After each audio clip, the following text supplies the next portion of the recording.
செம்பு தண்ணி எடுத்துக்கங்க. அத தோசைக்கல்ல ஊத்தி அதுக்குன்னு வழக்கமா ஒரு விளக்கமாறு வச்சிருப்பீங்கல்ல? ஆமாங்க. வரட்டு வரட்டு வரட்டுன்னு ஒரு 4 இழுப்பு இழுத்து ஒரு கிண்ண நிறைய மாவு எடுத்து பெரிய ரவுண்டாவும் இல்லாம சின்ன ரவுண்டாவும் இல்லாம பொதுவா ஒரு ரவுண்ட ஊத்தி 4-5 வெங்காயத்தை போட்டு அள்ளி பொடி பொடியா நறுக்கி அப்படியே மேலாப்ல பரபர தூவி விட்டு சரிங்க.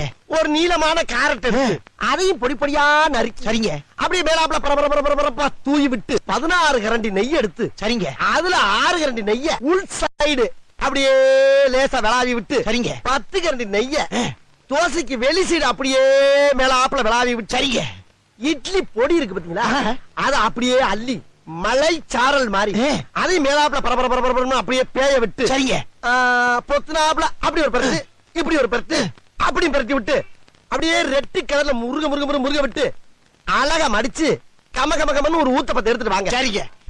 அண்ணனுக்கு ஒரு ஊத்தப்பம்.